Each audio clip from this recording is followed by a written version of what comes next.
So the COVID economy has created accelerants in many industries.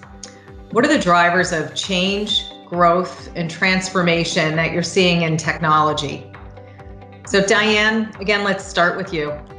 This idea that COVID has been an accelerant really has been quite dramatic. On the plus side, COVID was an accelerant in the retail sector, moving people from shopping in stores to online, and moved up retail bankruptcies perhaps by 2 to 4 years, but also helped many retailers and prompted many retailers to much more rapidly shore up their online services. What we saw in November was the typical hiring we see going into the holiday season shifted from staffing in stores to shoring up the ability to get a package from a warehouse to your front door. And I think that's very important going forward. We've also seen that COVID has been an accelerant to adapting these technologies. And there's one silver lining here that I think is underestimated in terms of productivity growth.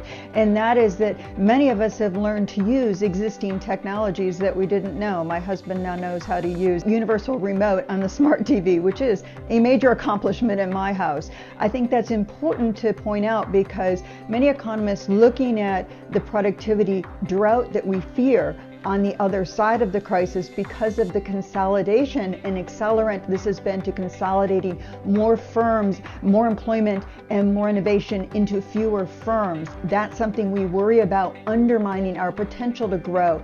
The accelerant to inequality is another thing. A more equal economy is a more rapidly growing economy. You're leaving talent on the sidelines with inequality and hurdles and bias in hiring, and you want to remove those to unleash the economy's potential. On the flip side of it, the one silver lining has been that we're learning how to use existing technologies in a way we've been forced to, in a way we hadn't up until this moment in time, and that could be a positive going forward. Now, the negative is that those existing technologies also could accelerate disruptions to employment, inequality in the U.S. economy. Even AI systems are mostly designed, as we know, by white men, and that is a problem because they bake into the cake biases and act as an accelerant to inequality as well, even in the simple act of sorting through resumes.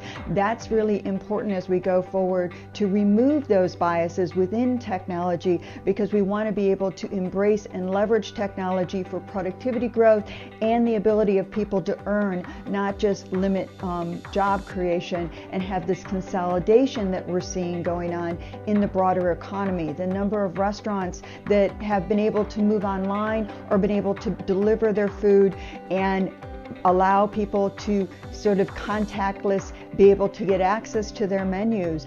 All of that is a plus, but what we're seeing is it has destroyed a lot of small businesses and the dynamism and the job generating capacity of the economy through no fault of their own. The move towards discretionary services and us consuming those services was an 80-year trend that was turned on edge on a 180 because of the meteor that hit the global economy, which was COVID-19. Great. Well, Diane, thanks for that. So Steve, let's turn it over to you. What are you seeing?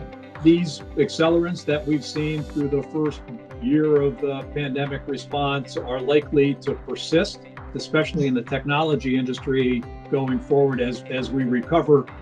And they're both inflationary and deflationary. On the inflationary side are those that are apt to continue that will drive growth in the technology industry. They're kind of, 5 of those are really pandemic accelerated, and a couple of those really are kind of ongoing industry trends. It's kind of in the pandemic response, it's the 5 C's.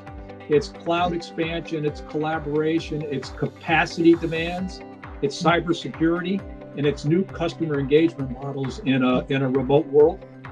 Those are all things that are going to persist and have been accelerated. I saw a recent IDC study that estimated between 20 and 23, $500 million of digital apps will be built. That's more than the prior 40 years. So we're seeing this acceleration, rapid acceleration of trends that were already underway in the technology industry, and they're going to continue.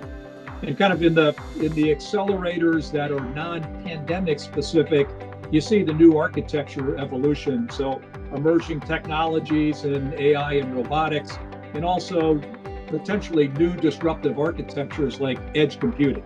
So those will continue to persist and accelerate going forward. So Steve and Diane, thank you so much for the discussion today.